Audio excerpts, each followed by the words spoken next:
നമസ്കാരം, Tirurangadi today news അപ്ഡേറ്റിലേക്ക് സ്വാഗതം. ഇനി എന്തിനു സ്വർണം വാങ്ങാൻ കാത്തിരിക്കണം?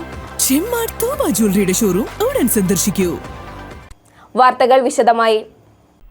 നിലമ്പൂർ കരിമ്പുഴയിൽ ബസ്സും ബൈക്കും കൂട്ടിയിടിച്ച് ബൈക്ക് യാത്രികരായ യുവതിക്കും ബന്ധുവിനും ദാരുണാന്ത്യം. മുട്ടിക്കടവ് മുരളി മന്ദിരം അമർജ്യോതി, ബന്ധു ആദിത്യ എന്നിവരാണ് മരിച്ചത്. രാവിലെ 10:45 ദാരുണമായ സംഭവം. കരിമ്പുഴ ടാമറിൻഡ് ഹോട്ടലിന് സമീപത്ത് വെച്ചാണ് അപകടം സംഭവിച്ചത്. നിലമ്പൂരിൽ നിന്ന് വഴിക്കടവിലേക്ക് പോവുകയായിരുന്ന സ്വകാര്യ ബസ്സും ബൈക്കുമാണ് കൂട്ടിയിടിച്ചത്. ബസ് ബൈക്കിനെ മറികടക്കാൻ ശ്രമിക്കുന്നതിനിടെയാണ് അപകടമുണ്ടായത്. ബൈക്കിൻ്റെ നിയന്ത്രണം വിട്ടതോടെ ഇരുവരും ബസ്സിനടിയിലേക്ക് തെറിച്ചു വീഴുകയായിരുന്നു. അമർജ്യോതി സംഭവ സ്ഥലത്ത് വെച്ച് തന്നെ മരിച്ചു. ഗുരുതരമായി പരിക്കേറ്റ ആദിത്യയെ ഉടൻ തന്നെ ആശുപത്രിയിലെത്തിച്ചെങ്കിലും ജീവൻ രക്ഷിക്കാനായില്ല. മൃതദേഹങ്ങൾ നിലമ്പൂരിലെ ജില്ലാ ആശുപത്രിയിലേക്ക് മാറ്റിയിട്ടുണ്ട്. News desk, Malappuram.